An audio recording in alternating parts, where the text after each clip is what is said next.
Hello student, this is Abhishek Pandey, your agriculture mentor. और आपका स्वागत है आपके अपने यूट्यूब चैनल पे जिसका नाम है एग्रीपो। तो आज के हम लोग इस वीडियो में एग्रोमेट्रोलॉजी एंड क्लाइमेट चेंज का यूनिट 1 के कुछ टॉपिक को कवर करेंगे। जिनका जो टॉपिक हम लोग कवर करने वाले हैं वो हम लोग पढ़ेंगे मेट्रोलॉजी है क्या, मेट्रोलॉजी कहाँ से डिराइव हुआ है, और क्लाइमेटोलॉजी क्या होता है, ठीक है, वेदर क्या होता है, ठीक है, क्लाइमेट क्या होता है, दोनों की डेफिनेशन जानेंगे और इनके बीच में डिफ्रेंशिएट पढ़ेंगे। ठीक है, तो चलिए आज के लेक्चर को स्टार्ट करते हैं। देखिए यहाँ क्या लिखा है, Aristotle defined meteorology as a study of lower atmosphere, as a study of lower atmosphere. तो एरिस्टोटल ने डिफाइन किया मेट्रोलॉजी को कि ये लोअर एटमॉस्फेयर की स्टडी करते हैं। इसमें लोअर एटमॉस्फेयर का मतलब क्या है, हम पढ़े थे लेयर ऑफ एटमॉस्फेयर, हम लोग जानते हैं। लेयर ऑफ एटमॉस्फेयर में क्या होता है, troposphere, stratosphere, mesosphere and thermosphere. जब हम एटमॉस्फेयर टॉपिक पढ़ाएंगे डिटेल में तो वहाँ हम बहुत अच्छे से समझाएंगे। अभी हम लोग थोड़ा सा समझ लेते हैं। ट्रोपोस्फियर जो होता है सबसे नीचे वाला रीजन होता है, जो अर्थ क्रस्ट है, जो भूमि है, भूमि से लगभग 12 से 15 किलोमीटर तक का जो रीजन है वो ट्रोपोस्फियर है। इसी ट्रोपोस्फियर में सारे वेदर रिलेटेड फेनोमेना होते हैं, जैसे प्रेसिपिटेशन होता है, इवेपो ट्रांसपिरेशन होता है, इवापोरेशन होता है, ठीक है, ट्रांसपिरेशन होता है। ये सारे जो प्रोसेस होते हैं वो ट्रोपोस्फियर के अंदर ही होते हैं। क्लाउड फॉर्मेशन है, प्रेसिपिटेशन है, ये सारी चीज़ें देखने को हमको किस में मिलती है, प्रेसिपिटेशन मतलब लोअर एटमॉस्फेयर में मिलती है, ट्रोपोस्फियर रीजन में मिलती है। तो मेट्रोलॉजी क्या है, मेट्रोलॉजी जो डिराइव्ड है वो ग्रीक वर्ड से डिराइव्ड हुआ है। इसमें दो वर्ड आते हैं, meteor means lower atmosphere and logos means science. Lower means science, मतलब लोअर एटमॉस्फेयर की एक प्रकार की साइंस है। तो मेट्रोलॉजी समझ में आ गया, metrology is the study of lower atmosphere. ठीक है, अब हम लोग देखेंगे क्लाइमेटोलॉजी क्या है। क्लाइमेटोलॉजी क्या होता है, तो क्लाइमेटोलॉजी देखिए क्या है, it is defined as the study of climate. ठीक है, क्लाइमेटोलॉजी क्या है, नाम से ही पता चल रहा है, क्लाइमेट लॉजी मतलब क्लाइमेट की स्टडी। तो it is defined as the scientific study of climate. It discover, describe and interprets the climate on the basis of cause processes that generate them. ठीक है, तो क्या है कि जैसे कि ये क्या करता है, डिस्कवर करता है, खोजता है, डिस्क्राइब करता है, उसके बारे में आपको बताता है, इंटरप्रिटेट करता है, एक प्रकार का प्रिडिक्शन करता है क्लाइमेट का ऑन द बेसिस ऑफ, किसके बेसिस पे, उनके कॉज, उनके कॉजिंग एजेंट, उनके प्रोसेस के बारे में, और जनरेट करता है कुछ कंक्लूजन। कहने का मतलब क्या है, क्लाइमेट क्या, क्लाइमेटोलॉजी क्या है, एक प्रकार का डिस्कवरी करता है। कैसे डिस्कवरी करता है, जैसे मान लेते हैं हम राजस्थान में हैं, तो राजस्थान में हमको पता है कि वहाँ का क्लाइमेट कैसा है, एरिड क्लाइमेट है। ये कैसे पता चला कि हम वहाँ 20 से 25 साल का डेटा लेते हैं, ठीक है, उनका हम कंक्लूजन निकालते हैं, उसमें हम स्टैटिकल ऑपरेशन करके वहाँ का हम टूल निकालते हैं, हम एक कंक्लूजन पे पहुँचते हैं, उनके कॉज समझ में आ गया। क्यों सूखा पड़ता है, सूखा इसलिए पड़ता है क्योंकि वहाँ वेजिटेशन नहीं है, वहाँ पेड़ पौधे उतना ज़्यादा है नहीं, वहाँ की जो मिट्टी है वो रेतीली है, वहाँ उस मिट्टी में ज़्यादा पौधे सर्वाइव नहीं कर सकते, कैक्टस। इस प्रकार का वहाँ हम कॉज जान गए, प्रोसेस जान गए, और क्या जनरेट किए, इन्फॉर्मेशन ये जनरेट किए कि वहाँ की इन्वायरमेंट कैसी है, एरिड है मतलब सूखी है। दूसरा डेफिनेशन क्या कह रहा है, एक और डेफिनेशन है, climatology is the science which studies average condition of weather or state of behavior of the atmosphere over a place or region for a longer period of time। कहने का मतलब यहाँ यही है कि क्लाइमेटोलॉजी क्या है, एक प्रकार का साइंस है जो एक एवरेज कंडीशन निकालता है वेदर का। तो वेदर अभी हम बताएं, जैसे मान लीजिए कि हमारे यूपी का जो क्षेत्र है वो उसमें क्या है कि हमेशा यहाँ ठंडी के टाइम में क्या होता है, बहुत ज़्यादा ठंडी पड़ती है, मतलब नॉर्मल टेम्परेचर पहुँच जाता है 5 से 7 डिग्री सेल्सियस तक भी पहुंच जाता है। गर्मी में टेम्परेचर 45-48 डिग्री सेल्सियस जा रहा है लास्ट 5-10 ईयर का। तो इसमें क्या है, एक एवरेज हम डेटा लेते हैं तो हमको ये समझ में आता है कि यूपी में समान गर्मी भी पड़ती है, समान ठंडी भी पड़ती है। एक एवरेज कंडीशन लिए वेदर का। और हम ये जाने the state behaviour of the atmosphere, atmosphere का स्टेट कैसा है, मतलब गर्मी के मौसम में गर्मी है, ठंडी के मौसम में ठंडी है, बरसात के मौसम में बरसात हो रहा है। तो एक प्रकार का ये सब ट्रॉपिकल रीजन में आ रहा है, किसी प्लेस का, किसी रीजन का, for a longer period of time. तो वही लिख रहा है, climatology is the study of which studies average condition of weather और the state behaviour of the atmosphere over a place or region for a longer period of time. तो climatology क्या है, एक स्टडी करते हैं हम किसका, एवरेज कंडीशन ऑफ वेदर का स्टडी करते हैं, या हम स्टेट बिहेवियर करते हैं ऑफ द एटमॉस्फेयर का ओवर अ प्लेस, किसी जगह का, किसी क्षेत्र का, एक लंबे समय के लिए। समझ में आ गया। आगे चलते हैं, वेदर क्या होता है, वेदर को जान लेते हैं। तो वेदर क्या है, weather can be defined as physical condition of state of the atmosphere at a particular time and place. तो वेदर क्या है, वेदर क्या है, एक फिजिकल कंडीशन है, फिजिकल कंडीशन है एटमॉस्फेयर का। एटमॉस्फेयर जैसे आप घर से बाहर निकलते हैं और बाहर देखते हैं कि धूप निकली हुई है, बहुत अच्छा सुहाना मौसम है, तो ये क्या है, एक फिजिकल कंडीशन जो आपको दिख रहा है। ठीक है, एक पर्टिकुलर टाइम में, एक पर्टिकुलर प्लेस में, एक समय आप जैसे 3 बजे निकले, मतलब 3 बजे आप दोपहर में निकले तो देख रहे हैं बहुत ज़्यादा कड़ाके की धूप पड़ रही है, तो ये जो 3 बजे निकल रहे हैं एक टाइम हो गया पर्टिकुलर, आप घर से बाहर निकले, आपका घर का क्षेत्र, और एक आप ऊपर की तरफ देख रहे हैं, एटमॉस्फेयर की तरफ देख रहे हो तो धूप निकली हुई है, ये क्या है, वेदर है। तो weather may be change, weather may be change from day to day, hour to hour, week to week, month to month. समझ में आ रहा है। तो उसी में वेदर में आता है cloudy day, sunny day, rainy day और बाकी सारे डे आते हैं। क्लाइमेट की बात करते हैं, तो क्लाइमेट क्या है, climate is defined as generalize और एवरेज कंडीशन ऑफ वेदर। तो क्लाइमेट क्या है, एक जनरलाइज और एवरेज कंडीशन है वेदर का, किसी प्लेस का, किसी रीजन का। तो ये क्या है, एक एवरेज कंडीशन था वेदर का। तो वेदर को हम क्या बोलते हैं, वेदर को हम मौसम बोलते हैं, क्लाइमेट को हम क्या बोलते हैं, जलवायु बोलते हैं। ठीक है, तो वही बता रहा है, किसी प्लेस का, किसी रीजन का एक एवरेज कंडीशन जो है वेदर का, उसी को हम क्लाइमेट कहते हैं। इट इज़ कंपोजिट और generalize of the variety of day to day weather condition. तो एक variety of day to day जो वेदर कंडीशन है उसका जो एवरेज फॉर्म है वही है क्लाइमेट। तो जैसे क्लाइमेट में आपका कोल्ड सीज़न ना, वार्म सीज़न, ठीक है, समर सीज़न, ऐसा कुछ आता है।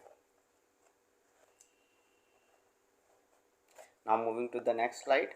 अब हम लोग ये पढ़ेंगे वेदर और क्लाइमेट में अंतर क्या है, वेदर और क्लाइमेट में अंतर क्या है। तो यहाँ देखिए वेदर और क्लाइमेट में अंतर देख लेते हैं। फर्स्ट पॉइंट क्या है, इंस्टेंस वेदर में instantaneous physical state of atmosphere at particular place. तो वेदर क्या है, एक इंस्टेंटेनियस फिजिकल स्टेट है एटमॉस्फेयर का एक पर्टिकुलर प्लेस पे। जैसे आप घर से बाहर निकल रहे हैं और घर के बाहर आप देखते हैं कि बारिश हो रही है, तो जो बारिश हो रही है क्या है, तुरंत का हाल है, तुरंत का जो हाल आपको दिखता है वही वेदर है। और ये क्या है, climate normal physical state of the atmosphere of condition over a long period of time of a place. किसी पीरियड प्लेस का एक लंबे समय तक जो मौसम का एक एवरेज आता है उसको हम क्लाइमेट कहते हैं। जैसे रोज़ कहीं धूप निकल रही है, ठीक है, लगातार 8-9 महीने से मौसम बहुत धूप वाला हो रहा है, तो वहाँ का क्लाइमेट कैसा हो जाएगा, वार्म क्लाइमेट हो जाएगा। सेकेंड है weather changes refers to specific instant of time. Weather जो चेंज होता है वो तुरंत day to day, hour to hour, ठीक है, वीक टू वीक चेंज होता रहता है। लेकिन क्लाइमेट ऐसा चेंज नहीं होता है, तुरंत नहीं चेंज हो जाता कि सुबह देखे तो ऐसा था कोल्ड सीजन चल रहा था 2-3 दिन से, लगातार वार्म सीजन आने लगा, ऐसा क्लाइमेट के केस में नहीं होता है। It is generalize over a longer period of time for a longer area. एक लंबे क्षेत्र के लिए, एक लंबे समय के लिए क्लाइमेट डिसाइड होता है। थर्ड पॉइंट है it is express in term of numerical values of meteorological element. तो ये क्या होता है, न्यूमेरिकल वैल्यूज़ मेट्रोलॉजिकल एलिमेंट की न्यूमेरिकल वैल्यूज़ में एक्सप्रेस किया जाता है। जैसे एग्जांपल दें तो जैसे आप देखते हो कि आप जब न्यूज़पेपर पढ़ते हो तो उसमें लिखा रहता है सनराइज टाइम, सनसेट टाइम और moon rising time, moon set time. तो चंद्र उदय का समय, चंद्र अस्त का समय, सूर्योदय का समय, सूर्य अस्त का समय जो रहता है उसे हम वेदर में काउंट करते हैं। ह्यूमिडिटी कितनी है परसेंट में बताता है। तो ये सारी चीज़ें वेदर के अंदर आते हैं। लेकिन क्लाइमेट के केस में क्या होता है, it is express in the term of average, time average and area average. तो टाइम एवरेज निकाला जाता है, 25 साल का टाइम एवरेज निकाल के आप डेटा बनाते हो, या ये पूरे पर्टिकुलर एक एरिया यूपी का एरिया आप निकाल के बताते हो, तो वही उसकी यूनिट होती है। 4 नंबर क्या है, weather is observe in observatory, so the observatory must at a place for which weather is to be described. तो इसका मतलब वेदर किसी पर्टिकुलर रीज़न के लिए हम बताते हैं, तो उस पर्टिकुलर रीज़न में एक ऑब्जर्वेटरी का होना बहुत ज़्यादा ज़रूरी है। जैसे हमारे यहाँ बनारस में क्या है, बीएचयू है, बीएचयू से ही हम डेटा को लेते हैं, वहाँ से हम सनराइज टाइम, सनसेट टाइम, बाकी सारे डेटा को हम कलेक्ट करते हैं। ठीक है, दिस इज़, अब देखो क्लाइमेट के केस में क्या है, this is derive information on regional basis. तो हम रीजन क्षेत्र वाइज हम डेटा बताते हैं। सो स्क्रिप्ट ऑफ ऑब्जर्वेटरीज, जो स्क्रिप्ट होती है ऑब्जर्वेटरी की, वो ending over a region are necessary. तो एक पर्टिकुलर रीजन में ख़त्म हो जाना चाहिए। जैसे कि मान लीजिए यूपी का हम बताएं कि भैया यूपी में इस बार इतना बारिश होगा, क्लाइमेट ऐसी होनी चाहिए, वार्म होनी चाहिए, या ह्यूमिड क्लाइमेट होगा। बिहार का बता दें तो वहाँ का क्लाइमेट वार्म है और कोल्ड सीज़न, ठंडी में सीज़न में देखने को मिलेगा।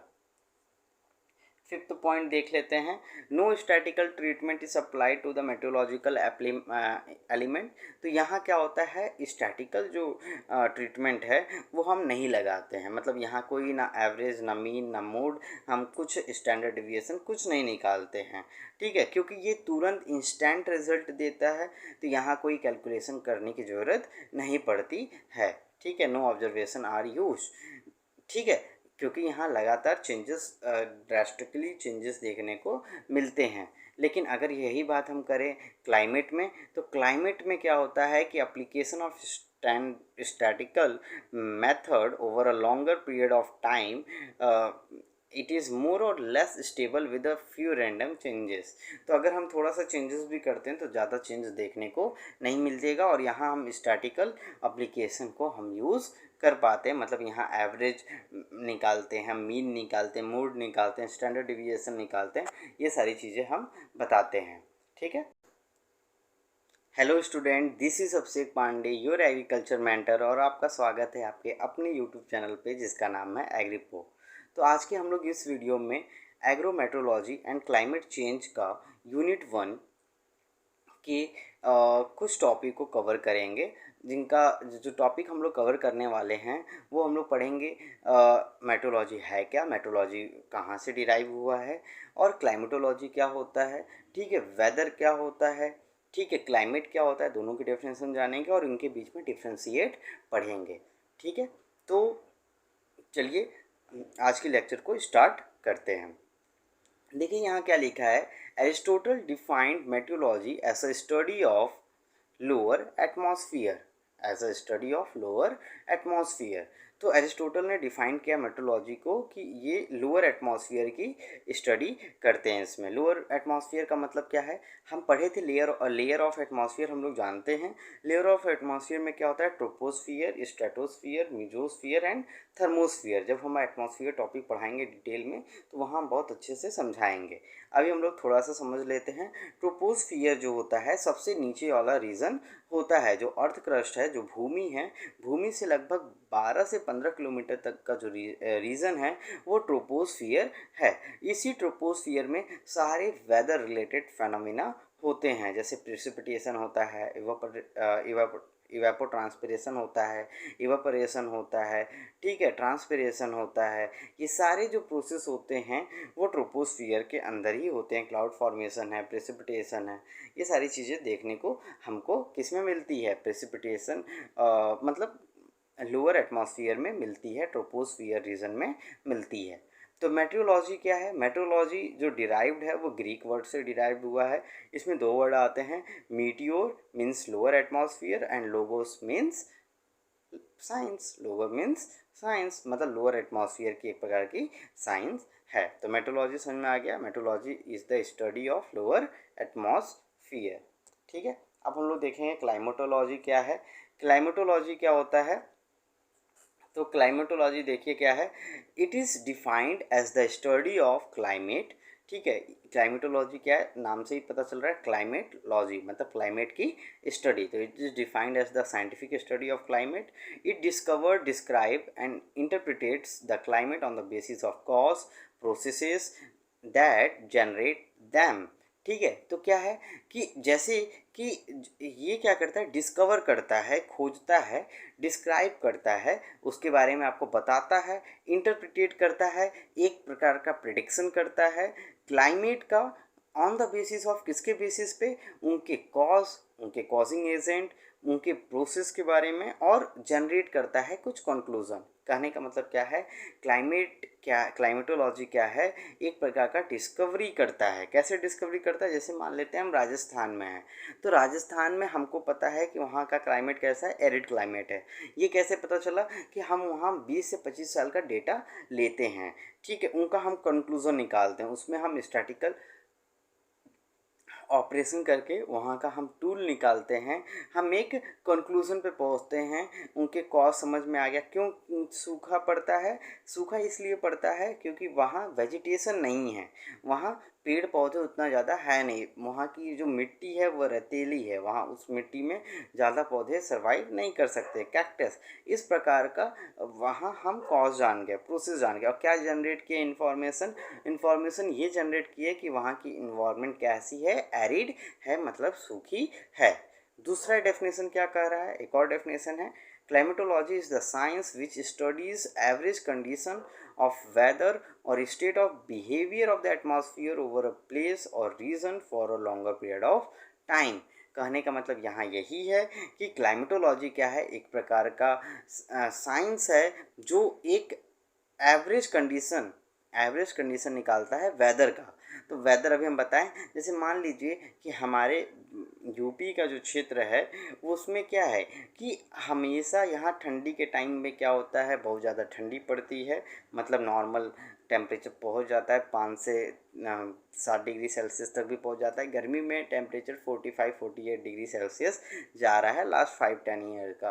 तो इसमें क्या है, एक एवरेज हम डेटा लेते हैं तो हमको ये समझ में आता है कि यूपी में समान गर्मी भी पड़ती है, समान ठंडी भी पड़ती है। एक एवरेज कंडीशन लिए वेदर का, और हम ये जाने the state behaviour of the atmosphere का स्टेट कैसा है, मतलब गर्मी के मौसम में गर्मी है, ठंडी के मौसम में ठंडी है, बरसात के मौसम में बरसात हो रहा है। तो एक प्रकार का ये सब ट्रॉपिकल रीजन में आ रहा है, किसी प्लेस का, किसी रीजन का, for a longer period of time. तो वही लिख रहा है, climatology is the study of which studies average condition of weather और the state behaviour of the atmosphere over a place or region for a longer period of time. तो climatology क्या है, एक स्टडी करते हैं हम किसका, एवरेज कंडीशन ऑफ वेदर का स्टडी करते हैं, या हम स्टेट बिहेवियर करते हैं ऑफ द एटमॉस्फेयर का ओवर अ प्लेस, किसी जगह का, किसी क्षेत्र का, एक लंबे समय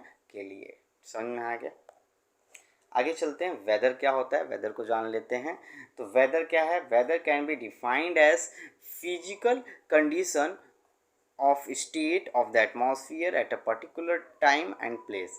तो वेदर क्या है, वेदर क्या है, एक फिजिकल कंडीशन है, फिजिकल कंडीशन है एटमॉस्फेयर का। एटमॉस्फेयर जैसे आप घर से बाहर निकलते हैं और बाहर देखते हैं कि धूप निकली हुई है, बहुत अच्छा सुहाना मौसम है, तो ये क्या है, एक फिजिकल कंडीशन जो आपको दिख रहा है।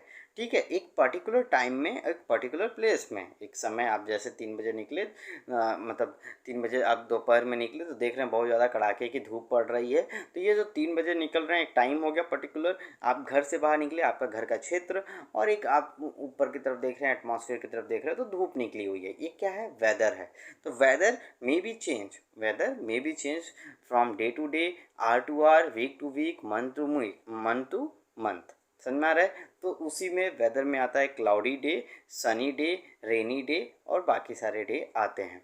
क्लाइमेट की बात करते हैं तो क्लाइमेट क्या है? Climate is defined as generalize और एवरेज कंडीशन ऑफ वेदर।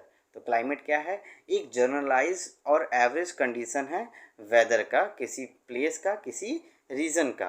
तो ये क्या है? एक एवरेज कंडीशन था वेदर का। तो वेदर को हम क्या बोलते हैं? वेदर को हम मौसम बोलते हैं।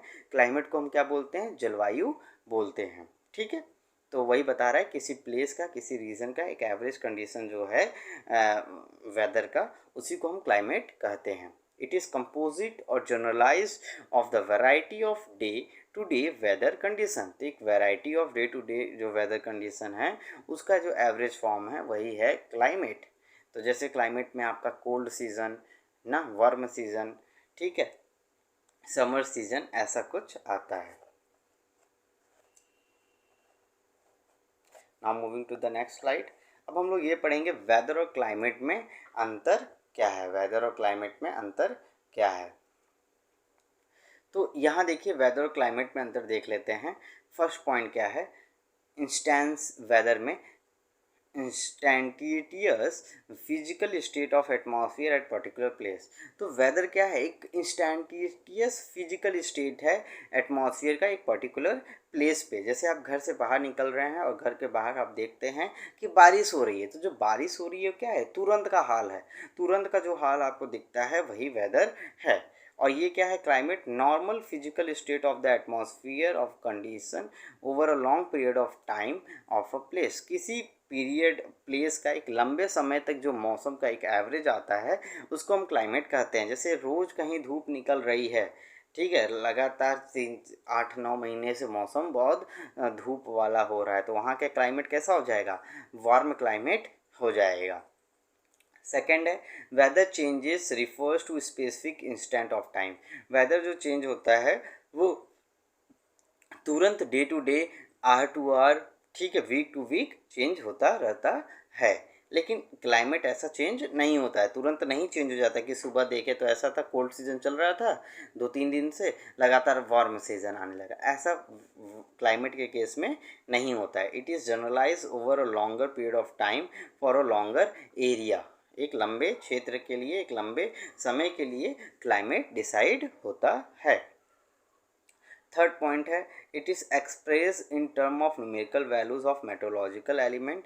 तो ये क्या होता है? न्यूमेरिकल वैल्यूज़ मेट्रोलॉजिकल एलिमेंट की न्यूमेरिकल वैल्यूज़ में एक्सप्रेस किया जाता है। जैसे एग्जांपल दें तो जैसे आप देखते हो कि आप जब न्यूज़पेपर पढ़ते हो तो उसमें लिखा रहता है सनराइज टाइम, सनसेट टाइम और moon rising time, moon set time. तो चंद्र उदय का समय, चंद्र अस्त का समय, सूर्योदय का समय, सूर्य अस्त का समय जो रहता है उसे हम वेदर में काउंट करते हैं। ह्यूमिडिटी कितनी है परसेंट में बताता है। तो ये सारी चीज़ें वेदर के अंदर आते हैं।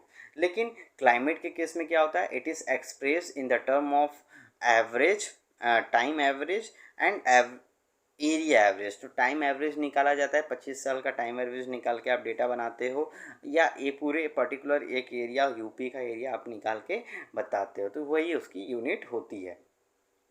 4 नंबर क्या है?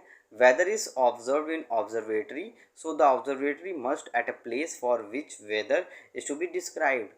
तो इसका मतलब वेदर किसी पर्टिकुलर रीज़न के लिए हम बताते हैं, तो उस पर्टिकुलर रीज़न में एक ऑब्जर्वेटरी का होना बहुत ज़्यादा ज़रूरी है। जैसे हमारे यहाँ बनारस में क्या है? BHU है, BHU से ही हम डेटा को लेते हैं, वहाँ से हम सनराइज टाइम, सनसेट टाइम, बाकी सारे डेटा को हम कलेक्ट करते हैं।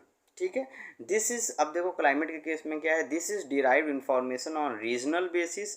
तो हम रीजन क्षेत्र वाइज हम डेटा बताते हैं। सो स्क्रिप्ट ऑफ ऑब्जर्वेटरीज, जो स्क्रिप्ट होती है ऑब्जर्वेटरी की, वो ending over a region are necessary. तो एक पर्टिकुलर रीजन में ख़त्म हो जाना चाहिए। जैसे कि मान लीजिए यूपी का हम बताएं कि भैया यूपी में इस बार इतना बारिश होगा, क्लाइमेट ऐसी होनी चाहिए, वार्म होनी चाहिए, या ह्यूमिड क्लाइमेट होगा। बिहार का बता दें तो वहाँ का क्लाइमेट वार्म है और कोल्ड सीज़न, ठंडी में सीज़न में देखने को मिलेगा। फिफ्थ पॉइंट देख लेते हैं, no statistical treatment is applied to the meteorological element.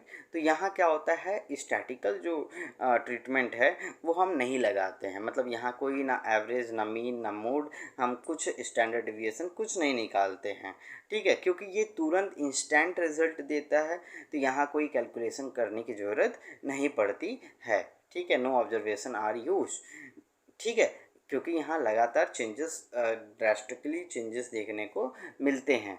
लेकिन अगर यही बात हम करें क्लाइमेट में, तो क्लाइमेट में क्या होता है कि application of statical method over a longer period of time, it is more or less stable with a few random changes. तो अगर हम थोड़ा सा चेंजेस भी करते हैं तो ज़्यादा चेंज देखने को नहीं मिलेगा, और यहाँ हम स्टैटिकल एप्लीकेशन को हम यूज़ कर पाते हैं, मतलब यहाँ एवरेज निकालते हैं, मीन निकालते हैं, मोड निकालते हैं, स्टैंडर्ड डिविएशन निकालते हैं, ये सारी चीज़ें हम बताते हैं, ठीक है। 6 पॉइंट में क्या लिखा है, इट प्रोवाइड मेट्रोलॉजिकल इंफॉर्मेशन, आपको जो भी डेटा मिलता है वो मेट्रोलॉजिकल इंफॉर्मेशन बताता है वेदर में। It constituent geographical information in respect of weather, ये वेदर के रेफरेंस में जियोग्राफिकल इंफॉर्मेशन शो करता है, जैसे पूरे यूपी का टेम्परेचर ऐसा है, यूपी का क्लाइमेट ऐसा है, बिहार का ऐसा है, जौनपुर का ऐसा है, या सॉरी आप कह सकते हैं राजस्थान का ऐसा है, तो ये सारी चीज़ें। 7th पॉइंट का लिखा है, weather of two places having the same numerical value but must be same, अगर कोई दो जगह का हम वेदर ले रहे हैं और दोनों का सेम वैल्यू आ रहा है, सेम टेम्परेचर आ रहा है, सेम ह्यूमिडिटी आ रहा है, जैसे एक तरफ हम चांदमारी का लिए, एक तरफ हम दानूपुर का लिए, तो चांदमारी और दानूपुर अगर हम अपना एक प्लेस बता रहे हैं अपने घर के आसपास का, तो दोनों क्या हैं, एक ही सिटी में आ रहे हैं, और एक ही सिटी में आ रहे हैं तो दोनों का टेम्परेचर और बाकी हर चीज़ सेम आ रहा है, मतलब वो सेम जगह का वेदर हम बता रहे हैं। ऐसा नहीं है कि मेरे इस रूम का वेदर अलग है और नीचे वाले रूम का वेदर अलग है। तो कहने का मतलब है कि वेदर एक पर्टिकुलर एरिया का सेम होता है, ठीक है। Climate of the two places have the same average of the weather can be the same because their distribution of the year may be different। कहने का मतलब यही है कि climate of the, अगर हम टू प्लेसेस की बात कर रहे हैं क्लाइमेट का, तो वो भी सेम होता है। क्यों ऐसा होता है, क्योंकि यहाँ एक एवरेज निकाला जाता है लार्ज नंबर ऑफ ईयर्स का, ठीक है, और डेटा का, उसके बाद आप बताते हो कि क्लाइमेट कैसा होगा, एरिड होगा, कोल्ड होगा, वार्म होगा, सनी होगा, कैसा क्लाइमेट होगा। 8 पॉइंट क्या है, weather can be categorize as, weather को हम बांटते हैं, या तो वेदर फेयर होगा, या तो अनफेयर होगा, या तो क्लाइमेट होगा। तो ये सारी चीज़ें हम वेदर को बताते हैं कि आज का वेदर बहुत ज़्यादा एक्सलेंट था। क्लाइमेट क्या है, क्लाइमेट को हम बांटते हैं desert climate, marine climate and tropical climate में हम बांट देते हैं। डेजर्ट क्लाइमेट मतलब एरिड क्लाइमेट, जहाँ की बहुत ज़्यादा सूखा हो, पानी की रिक्वायरमेंट, पानी की अवेलेबिलिटी उतनी ज़्यादा ना हो, और वहाँ के जो वेजिटेशन है वो भी उतना ग्रोथ ना हो, और कैक्टस ग्रो करते हों, तो ये डेजर्ट क्लाइमेट हो गया। अगला जो है मैरीन क्लाइमेट की बात करते हैं, किसकी बात करेंगे हम लोग, मैरीन क्लाइमेट। तो मैरीन क्लाइमेट का मतलब यहाँ ये है कि जो आप समुद्र के अंदर का जो क्लाइमेट देखते हैं, जो एक्वेटिक रीजन वाली क्लाइमेट है, वहाँ का कैसा क्लाइमेट है, वहाँ के एक्वेटिक एनिमल्स और जो प्लांट्स है वो कैसे जी रहे हैं या किस कंडीशन में जी रहे हैं, तो वो वहाँ की क्लाइमेट एक्वेटिक क्लाइमेट कहलाएगी। ट्रॉपिकल क्लाइमेट जैसे यूपी, बिहार और मध्य प्रदेश, बाकी सबका जो रीजन का क्लाइमेट है वो ट्रॉपिकल क्लाइमेट कहलाएगा। नेक्स्ट है 9th point, weather decide the success और the failure of the crop in a particular season. बात सही है कि वेदर जो है, मौसम ही डिसाइड करता है कि कोई पर्टिकुलर क्रॉप है उसका सक्सेस होगा कि फेलियर होगा। इसीलिए आपको पता भी है कि जो भारत की जो कृषि है उसे हम मौसम का जुआ बोलते हैं। अगर मौसम फेवरेबल हुआ तो उपज बहुत अच्छी होगी, प्रोडक्शन बहुत अच्छा होगा, और उसका यील्ड भी बहुत अच्छा होगा, और उसकी मार्केट वैल्यू भी अच्छी होगी। लेकिन अगर मौसम ख़राब हुआ, बारिश टाइम पे नहीं हुई, तो उपज गिर जाता, उपज गिरेगा तो उसकी मार्केट वैल्यू उतनी अच्छी नहीं होती है, प्रोडक्शन कम हो जाता है, डिमांड ज़्यादा होती है, सप्लाई कम होती है, प्राइस बढ़ जाता है, ठीक है। तो ये सारी चीज़ें होती है। जैसे मान लीजिए अभी क्या हुआ था कि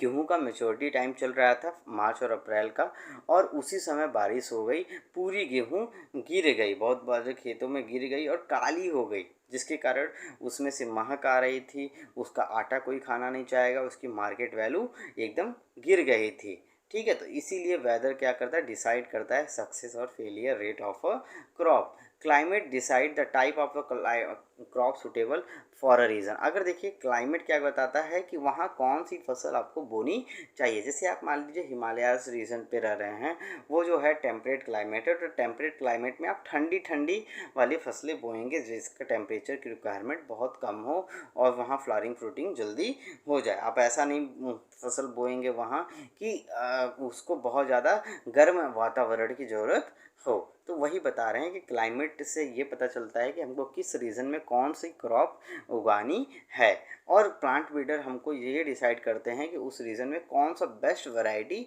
हम ग्रो करेंगे जिससे कि हमको मैक्सिमम प्रोडक्शन मिले। ठीक है, 10 पॉइंट क्या है, adverse weather result into crop failure और loss and warrant short term contingent planning. तो अगर हम एडवर्स वेदर की बात करें, अगर मौसम जो है वो अनुकूल नहीं है, तो क्या होता है कि उपज का लॉस होने की प्रोबेबिलिटी बढ़ जाती है। ठीक है, इसी तरह climate is considered as long term agriculture planning. तो क्लाइमेट को देख कर हम प्लानिंग कर रहे हैं तो लंबे समय तक हम प्लानिंग कर लेते हैं कि अगर ये टेम्परेचर अब ऐसा तो लगभग 10 साल रहेगा, तो 10 साल हमको ये वैरायटी बोनी है। तो आज के इस वीडियो में इतना ही। हम लोग नेक्स्ट वीडियो में एग्रीकल्चर मेट्रोलॉजी पढ़ेंगे, उसके बारे में जानेंगे, उसके स्कोप देखेंगे, बाकी सारी चीज़ें डिटेल में पढ़ेंगे। अभी तक आपने मेरा वीडियो सब्सक्राइब नहीं किया हमारे चैनल को, तो सब्सक्राइब करिए, लाइक करिए, शेयर करिए, ज़्यादा से ज़्यादा शेयर करिए। ठीक है, और बेल आइकन दबाना ना भूलें। आप लोग क्या होता है कि वीडियो पूरा नहीं देखते हैं, तो वीडियो को एंड तक ज़रूर देखा करिए। जब हम एनालिसिस करते हैं तो हम देखते हैं कि शुरुआत में भागा भागा के आप लोग वीडियो स्किप करके देखते हैं, जिसके कारण आपको कंप्लीट इन्फॉर्मेशन नहीं मिल पाती है। तो आप पूरा लास्ट तक ज़रूर देखिए, लोगों को शेयर करिए और सब्सक्राइब करिए हमारे चैनल को, जिससे कि अगर हम फ्यूचर में कोई वीडियो डालते हैं तो आपको सबसे पहले उसका नोटिफिकेशन मिल पाए। ठीक है, तब तक के लिए अपना ख्याल रखिएगा।